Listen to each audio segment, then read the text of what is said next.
अस्सलाम वालेकुम guys, welcome to my YouTube channel.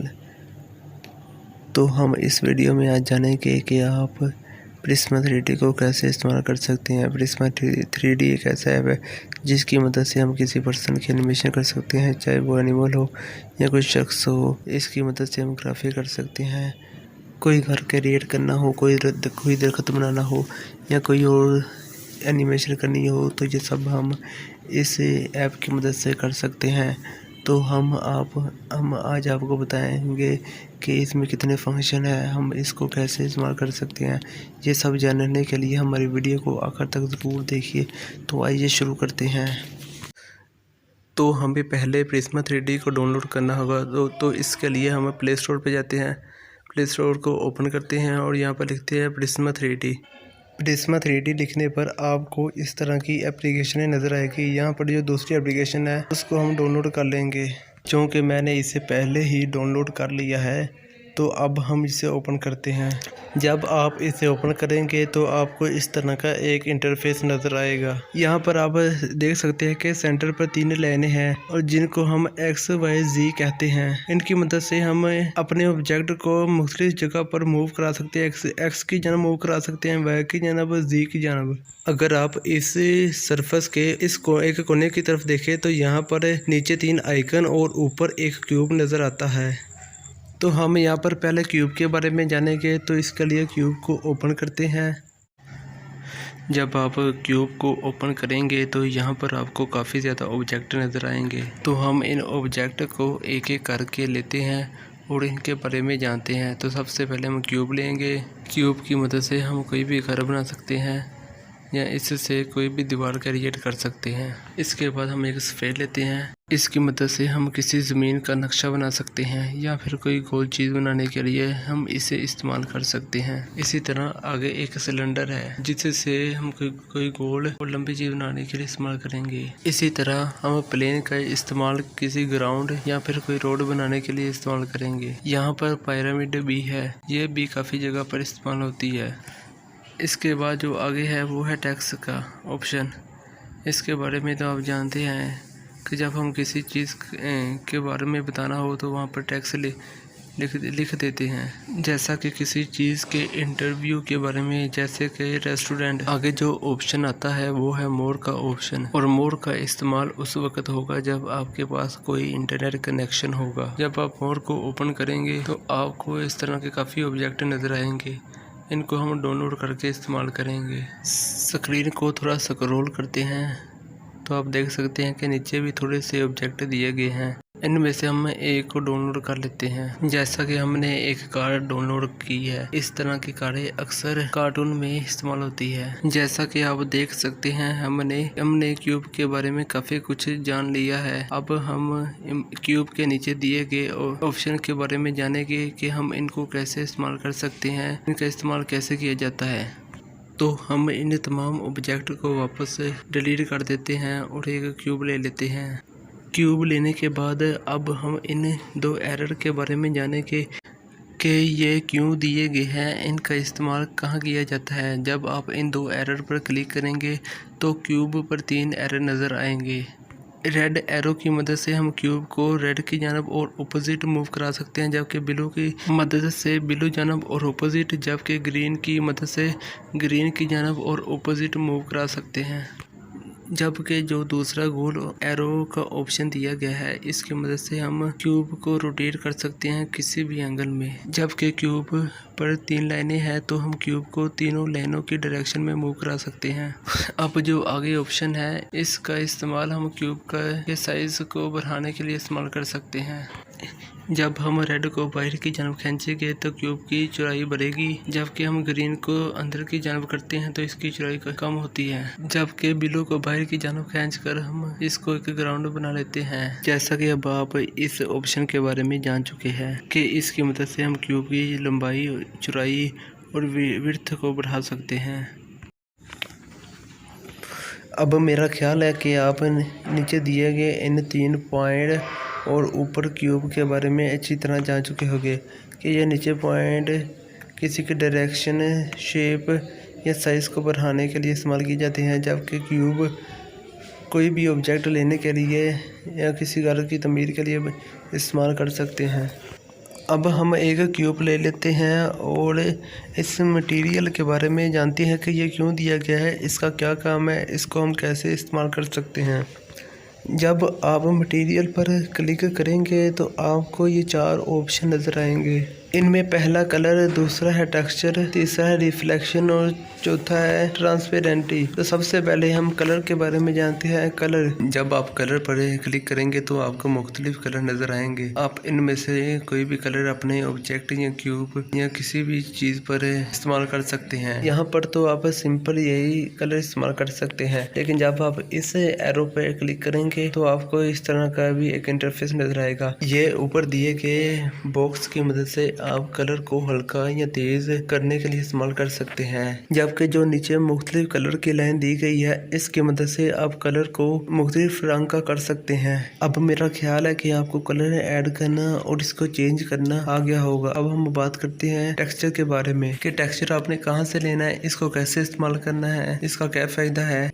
आप टेक्सचर गूगल से भी डाउनलोड कर सकते हैं, लेकिन मैं ज़्यादातर ये टेक्सचर एक application image search man app से डाउनलोड करता हूँ। तो आइए इमेज सर्च मैन ऐप की मदद से आपको बताता हूँ। गूगल प्ले स्टोर से इमेज सर्च मैन ऐप को डाउनलोड करने के बाद अब इसको ओपन करते हैं। ओपन करने के बाद अब इसके सर्च में लिखते हैं टेक्सचर ऑफ वॉल। यहाँ पर काफ़ी किस्म की दीवारें हैं। आप जिस किस्म की दीवार को सिलेक्ट करेंगे फिर उसी किस्म की दीवार आएंगी। अब आप इनमें से कोई भी डाउनलोड कर सकते हैं। नीचे एरो का निशान है जिसकी मदद से आप इसको डाउनलोड कर सकते हैं। इसी तरह यहाँ पर लिखते हैं टेक्सचर ऑफ ग्राउंड।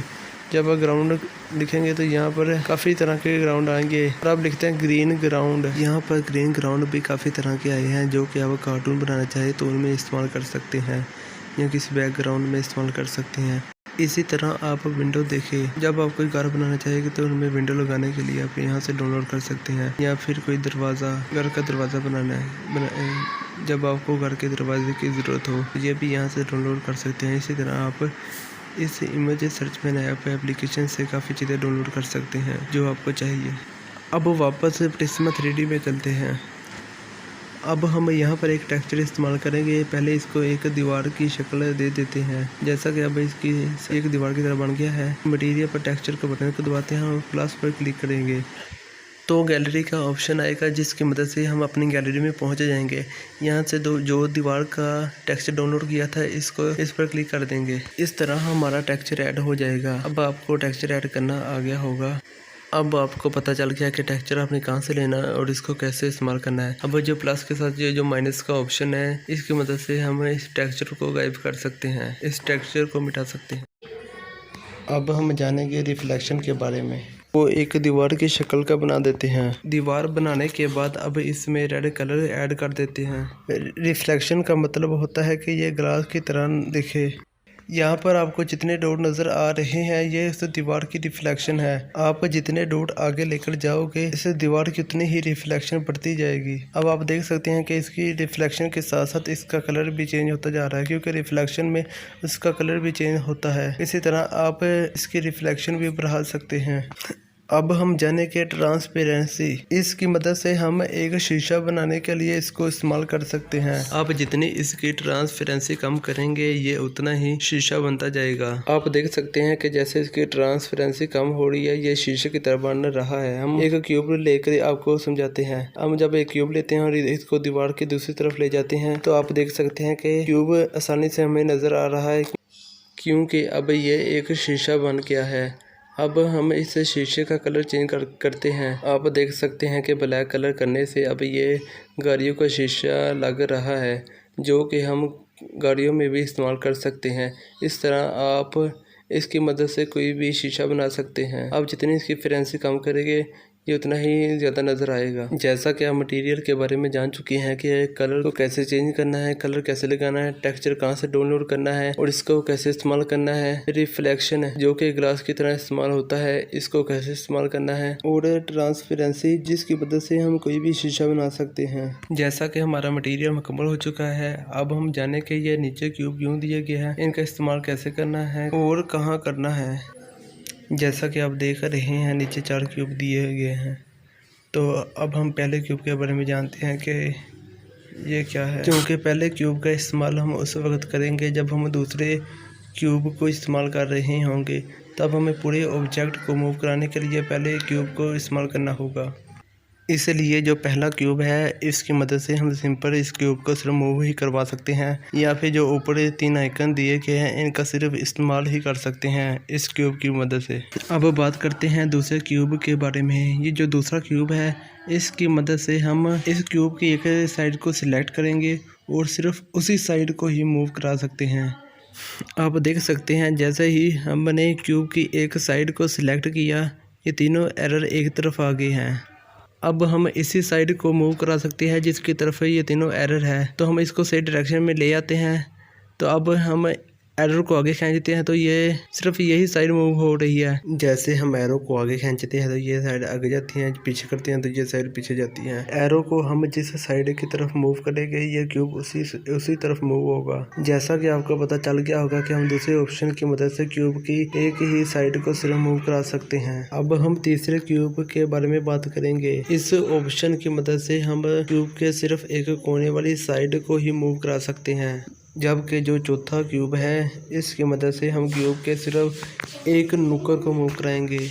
आप जो से नुक्कड़ सेलेक्ट करेंगे सिर्फ वही मूव होगी। अब आप नीचे दिए गए 4 क्यूब के बारे में जान चुके हैं। अब हम इनकी एग्जाम के बारे में भी जानेंगे कि इनको हम कैसे इस्तेमाल कर सकते हैं, इनका क्या फ़ायदा है, इससे हम अपनी एनिमेशन कैसे करेंगे। तो आइए पहले क्यूब पे चलते हैं। जब आप पहले क्यूब पर आते हैं तो यहाँ पर हमें एक ऑप्शन नज़र आता है, तो इसको इस्तेमाल करने के लिए हम पहले इसको सिलेक्ट करेंगे। जब सिलेक्ट करेंगे तो ऊपर राइट का आंसर आ जाएगा और हम इस क्यूब के एक तरफ लाइन खींचेंगे जिससे इस क्यूब की कॉपी हो जाएगी। इसी तरह दोबारा लाइन खींचेंगे तो दोनों की कॉपी हो जाएगी। अब फिर इसको सिलेक्ट करके लाइन खींचेंगे तो फिर कॉपी हो जाएगी। जैसा कि आप देख सकते हैं हम जितनी लाइनें खींचेंगे इसकी उतनी कॉपी होती जाएगी। अब आप पहले ऑब्जेक्ट के बारे में जान चुके हैं कि हम इस ऑब्जेक्ट की मदद से सिर्फ क्यूब को मूव करेंगे, जबकि जो इसकी टाइप है इसकी मदद से हम सिर्फ इसकी डुप्लीकेट कॉपी कर सकते हैं। जबकि हमने दूसरे क्यूब के बारे में जाना था कि इसकी मदद से हम क्यूब की एक साइड को इन तीनों एरर की तरफ मूव करवा सकते हैं। जबकि इसके एग्जाम में जो पहला ऑप्शन है वो एक टेबल की तरह नज़र आ रहा है। इसकी मदद से हम क्यूब के एक कोने को सेलेक्ट करेंगे और उस कोने में से एक नया क्यूब निकलेगा जिसको हम इन तीनों एरर की तरफ मूव करवा सकते हैं। इसके अलावा बाकी जो ऊपर 3 आइकन है इनको भी हम इस क्यूब पर अप्लाई कर सकते हैं। गोल एरर की मदद से इस क्यूब के शीशे को घुमा सकते हैं, जबकि जो साइज़ को बढ़ाने वाला ऑप्शन है इसकी मदद से हम इसके साइज़ को बढ़ा भी सकते हैं और कम भी कर सकते हैं। इस तरह हम इस आइकन को मुख्तलिफ चीज़ें बनाने के लिए इस्तेमाल करेंगे। जबकि इसके आगे जो दूसरा और तीसरा ऑप्शन है वो है पेंसिलों का। इन पेंसिल मदद से हम मुख्तलिफ लाइनें ड्रा करेंगे। तो हम पहली पेंसिल के बारे में जानते हैं। जब हम पहली पेंसिल को क्लिक करेंगे तो इस पर राइट का ऑप्शन आएगा जिसका मतलब है कि हम इसे इस्तेमाल कर सकते हैं। तो हम इस क्यूब पर एक लाइन ड्रा करेंगे। इसको हम एक आम पेंसिल की तरह इस्तेमाल कर सकते हैं। हम इसका इस्तेमाल करके एक से ज़्यादा लाइनें बना सकते हैं। अगर आप चाहें तो इस पर काफ़ी ज़्यादा लाइनें बना सकते हैं। जब आप बॉक्स को क्लिक करेंगे तो लाइन सारे बॉक्स के चारों तरफ नज़र आएगी, लेकिन जब आप बॉक्स की एक साइड को सिलेक्ट करेंगे तो लाइन सिर्फ उसी साइड पर आएगी, जैसा कि आप देख सकते हैं। अब हम जानेंगे इस क्यूब के तीसरे ऑप्शन यानी कि दूसरी पेंसिल के बारे में। इस पेंसिल की मदद से हम सिर्फ 2 ही एंगल में लाइन ड्रा कर सकते हैं, एक 90 के एंगल में और एक 180 के एंगल में। जैसा कि आपको इस क्यूब की दोनों पेंसिलों के बारे में पता चल गया है, अब हम जानेंगे इसके चौथे ऑप्शन यानी कि क्रॉस के बारे में कि इस क्रॉस को हम कहां पर इस्तेमाल करेंगे। जैसा कि हम दूसरे ऑब्जेक्ट का इस्तेमाल क्यूब की एक ही साइड को मूव करने या इस्तेमाल करने के लिए करते थे, इसलिए जो इसमें क्रॉस का लफ्ज़ है इसका इस्तेमाल भी हम सिर्फ एक ही साइड को कट करने के लिए करेंगे, जिस साइड को हम सिलेक्ट करेंगे। इस क्रॉस का इस्तेमाल हम ज़्यादातर उस वक्त करते हैं जब हमें कोई घर में खिड़की बनानी हो या फिर कोई दरवाज़ा बनाना हो, तो उस छोटे से हिस्से को काटने के लिए हम इस क्रॉस का इस्तेमाल करते हैं। जैसा कि हमने इसको कट करके दिखाया है। जैसा कि हमारा दूसरा ऑप्शन भी मुकम्मल हो चुका है कि इसके पहले पॉइंट की मदद से हम इसकी एक साइड को ड्रा कर सकते हैं, मूव करा सकते हैं, मुख्तलिफ एंगल में रोटेट कर सकते हैं, जबकि पेंसिलों की मदद से हम इस पर लाइनें ड्रा कर सकते हैं और क्रॉस की मदद से इसके एक हिस्से को कट कर सकते हैं। अब हम जानेंगे इसके तीसरे पार्ट के बारे में। जैसा कि हमें जाना था कि इस तीसरे क्यूब की मदद से हम इसके एक कोने वाली साइड को मूव करा सकते हैं। अब हम जानेंगे इसकी इन तीनों एग्जाम के बारे में। तो इसके लिए हमें पीछे जाकर इसके एक साइड को कट करना होगा और फिर वापस आते हैं। तो पहले आइकन का इस्तेमाल हम यहाँ पर करेंगे।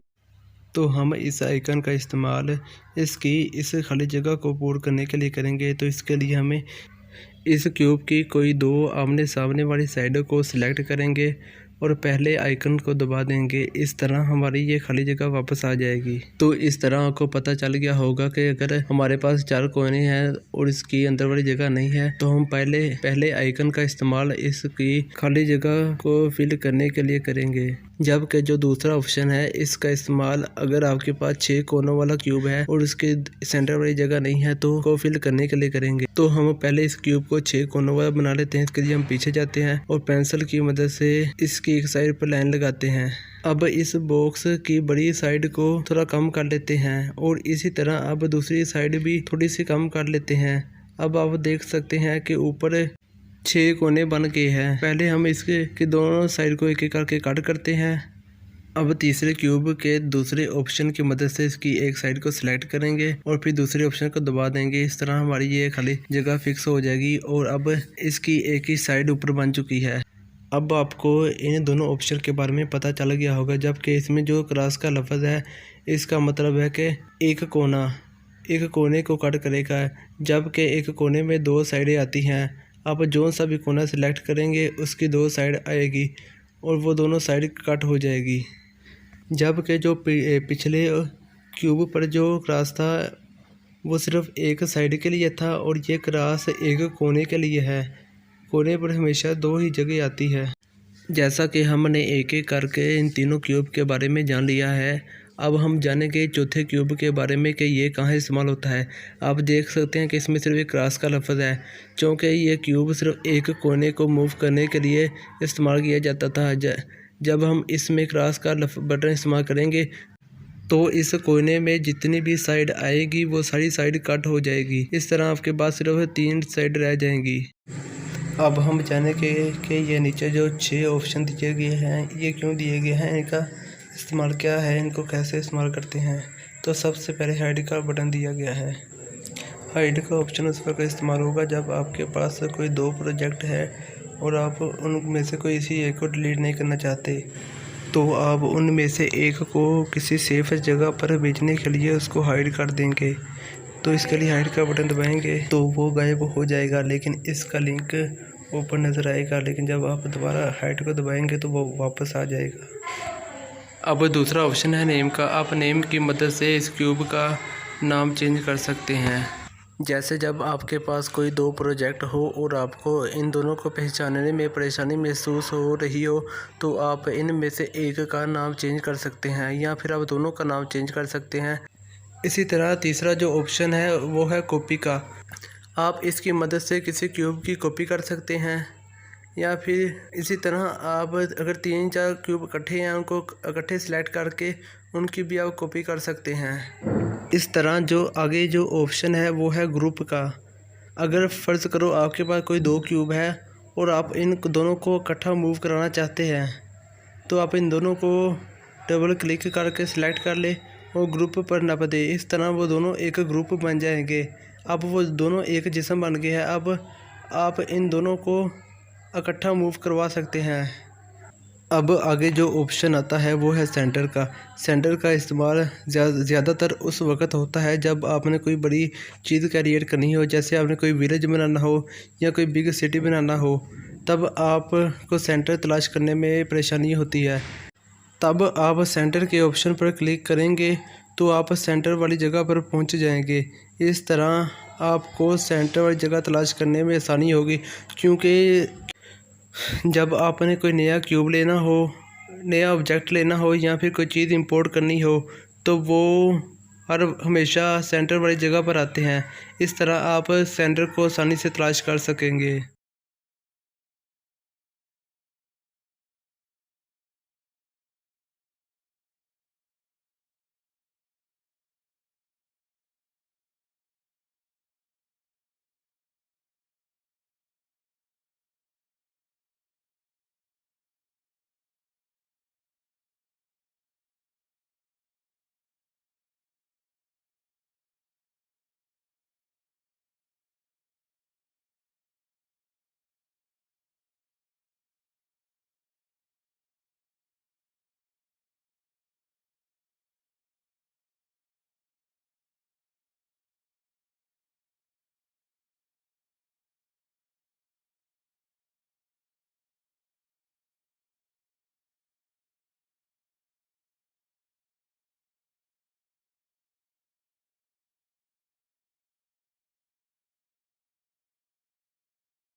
अब हम बात करेंगे कि ये दो एरो जो आपको नज़र आ रहे हैं ये क्यों दिए गए हैं, इनका क्या मकसद है, इनको कैसे इस्तेमाल किया जाता है। दरअसल जो पहला एरो है इसको हम बैक करने के लिए इस्तेमाल करते हैं, जबकि दूसरे एरो को हम रीडू करने के लिए इस्तेमाल करते हैं। यानी कि अगर ज़्यादा बैक हो गया है तो एक स्टेप आगे करने के लिए दूसरे एरो को इस्तेमाल करते हैं। अब इन दो एरो के साथ जो 3 लाइनें नज़र आ रही है इनको अब हम ओपन करते हैं। जब आप इसको ओपन करेंगे तो आपको इस पर 6 ऑप्शन नज़र आएंगे। तो हम पहले ऑप्शन के बारे में बात करते हैं। तो पहला जो ऑप्शन है वो है होम का। जब आप होम पर क्लिक करेंगे तो आपको इस तरह का सरफेस नज़र आएगा। यहाँ पर लिखा है कि क्या आप इस प्रोजेक्ट को सेव करना चाहते हैं तो सेव पर रखकर दबाएंगे, जबकि नहीं करना चाहते तो डोंट सेव पर। तो हम इसको सेव कर लेते हैं, तो इसलिए हम यहाँ पर सेव का बटन दबाएंगे। जब आप सेव पर क्लिक करेंगे तो आगे आपको एक ऑप्शन आएगा, इस पर क्लिक करके आप इस प्रोजेक्ट का कोई भी नाम लिख सकते हैं। मिसाल के तौर पर हम इसको लिखते हैं ASD लेकर डन पर क्लिक कर देंगे और सेव पर क्लिक करेंगे। इस तरह आपका प्रोजेक्ट यहाँ पर सेव हो जाएगा। अगर आप इसी प्रोजेक्ट को खोलना चाहते हैं तो प्रोजेक्ट पर क्लिक करेंगे। अगर आप नया पेज खोलना चाहते हैं तो प्लस पर क्लिक करेंगे। चूँकि हम प्लस पर क्लिक करते हैं इस तरह हमारा नया पेज ओपन हो जाएगा। अब हम दोबारा एक क्यूब ले लेते हैं और अब हम दूसरे ऑप्शन के बारे में जानते हैं, सेव। तो ये सेव भी सेम होम की तरह ही काम करता है, तो इसको भी हम होम की तरह इस्तेमाल करेंगे। तो आगे हम जानते हैं रेंडर के बारे में। जब आप रेंडर पर क्लिक करेंगे तो आपको इस तरह का एक सरफेस नज़र आएगा। तो इसको जानने के लिए, तो इसको मुकम्मल जानने के लिए हम पहले कैमरे के बारे में जानेंगे। तो कैमरे के बारे में जानने के लिए कैमरे का इस्तेमाल करने से पहले हम ना कोई यहाँ पर एक छोटा सा घर क्रिएट कर लेते हैं ताकि हम कैमरे के बारे में जान सके और फिर इस रेंडर के बारे में जान सके कि ये दोनों कैसे इस्तेमाल होते हैं। तो आइए हम बनाते हैं एक छोटा सा घर। तो इसके लिए हम एक क्यूब लेते हैं और क्यूब को तीसरे आइकन की मदद से इसके साइज़ को बढ़ाते हैं। इसके साइज़ को हम एक ग्राउंड की तरह बढ़ा देंगे। साइज़ को बढ़ाने के बाद अब इसमें ग्राउंड का टेक्सचर ऐड करते हैं जो कि हमने इमेज सर्च मैन ऐप से डाउनलोड किया था। तो इसको मटेरियल में टेक्सचर की मदद से हमें ऐड करेंगे। जैसा कि हमारा टेक्सचर ऐड हो चुका है, अब एक और क्यूब लेते हैं और इसके साइज़ को भी इस ग्राउंड की तरह थोड़ा सा बढ़ा लेते हैं ताकि हम इस पर इसका एक घर बना सके। साइज़ को बढ़ाने के बाद अब इसको थोड़ा पीछे सेट कर लेते हैं। अब हम नीचे तीसरे बॉक्स में पेंसिल की मदद से इसके दोनों नुक्करों पर लाइन खींचेंगे ताकि हम यहाँ पर एक दीवार ड्रा कर सके। लाइन खींचने के बाद अब जो इसकी पहली एग्जाम है, हम इसका इस्तेमाल करके इसको एक दीवार की तरह ऊपर खींच लेंगे। इसी तरह दूसरी लाइन के बॉक्स को भी ऊपर थोड़ा खींचेंगे। अब जैसा कि हमारी 2 दीवारें बन चुकी है, अब इसके आगे और पीछे भी इसी तरह हम एक दीवार बना लेते हैं। जैसा कि हमारी 4 दीवारें क्रिएट हो चुकी है, अब फिर हम एक क्यूब लेते हैं और इसके साइज़ को भी एक ग्राउंड की तरह बढ़ाते हैं ताकि हम इससे इस मकान की छत क्रिएट कर सके। साइज़ को बढ़ाने के बाद अब इसको इस मकान पर सेट कर देते हैं। जैसा कि छत थोड़ी छोटी लग रही है तो हम इसको थोड़ा आगे की जानब बढ़ा लेते हैं। छत को बढ़ाने के बाद अब हम अपने मकान का दरवाज़ा बनाते हैं। दरवाजे के लिए पेंसिल का इस्तेमाल करेंगे और इसकी 3 लाइनें ड्रा करेंगे जो दरवाजे की तरह नज़र आए। लाइनें ड्रा करने के बाद हम पहले आइकन की मदद से इसके दरवाजे वाले हिस्से को बाहर को की जानब खींचेंगे और इसका थोड़ा सा साइज़ कम करके दोनों तरफ से इसको फिर अंदर की जानब कर देंगे। अब क्रॉस की मदद से इसके दरवाजे वाले हिस्से को कट कर देंगे। अब फिर हम इन बॉक्स में से एक क्यूब लेंगे और इसके साइज़ को थोड़ा सा बढ़ाएंगे ताकि हम इसका एक पिलर बना सके। अब इसको अपने मकान की एक तरफ सेट कर देंगे और फिर इसकी एक कॉपी करेंगे और इसको दूसरी तरफ सेट कर देंगे। इसी तरह अब हम फिर इसकी कॉपी करेंगे और इसको एक दरवाजे के साइज़ का बनाकर अपने मकान के दरवाजे की जगह पर सेट कर देंगे। सेट करने के बाद अब इस पर एक दरवाजे का टेक्सचर ऐड कर लेते हैं। टेक्सचर ऐड करने के बाद हम अब कलर की मदद से अपने मकान पर कलर करेंगे। इसी तरह छत और दीवारों का कलर मुख्तलिफ कलर का करेंगे ताकि ये अलग-अलग लगे और ख़ूबसूरती में इसकी मदद से हमारे मकान की खूबसूरती में इजाफा हो। जैसा कि हमारा ग्राउंड काफ़ी कम लग रहा है तो हम इसके साइज़ को भी थोड़ा सा बढ़ा लेते हैं। अब हम कैमरे की एनिमेशन करवाते हैं। तो इसके लिए हम क्यूब को ओपन करेंगे और यहाँ पर जो कैमरे का ऑप्शन है इस पर क्लिक कर देंगे। इस तरह कैमरा आ जाएगा और जब आप कैमरे पर क्लिक करेंगे तो नीचे एक नया ऑप्शन आएगा जंप इन, जिसकी मदद से हम कैमरे में जंप इन करेंगे। जब आप कैमरे में जंप इन करेंगे तो ये कैमरा नहीं, जैसे आप मूव करेंगे ऐसे ही कैमरा मूव होगा। यहाँ पर आप खुद एक कैमरा बन चुके हैं। अब जैसे आप स्क्रीन को मूव करेंगे कैमरा भी उसी तरह मूव होगा। और इसके एनिमेशन कराने के लिए नीचे एनिमेशन वाली लाइन पर 0 पर क्लिक करेंगे और टाइम को लो कर देंगे। इसी तरह 10 पर क्लिक करेंगे और कैमरे को थोड़ा सा मूव कराएंगे और टाइम को लो कर देंगे। और फिर 20 पर क्लिक करेंगे, कैमरे को थोड़ा सा मूव करेंगे और टाइम को लो कर देंगे। फिर 30 पर क्लिक करेंगे, कैमरे को मूव करके टाइम को लो कर देंगे। और फिर 40 पर क्लिक करेंगे, कैमरे को मूव करके टाइम को लो कर देंगे। और इसी अमल को हम बार बार दोहराएंगे। आप जितनी एनिमेशन करना चाहते हैं इस अमल को उतनी दफ़ा दोहराएं तो आपकी एनिमेशन हो जाएगी। अब हम देखते हैं कि ये एनिमेशन कैसी लगती है। जैसा कि आप देख रहे हैं काफ़ी अच्छी नहीं बनी, लेकिन मेरा यकीन है कि आपको समझ आ गई होगी। आप भी इस तरह कोई भी एनिमेशन बना सकते। अब इसको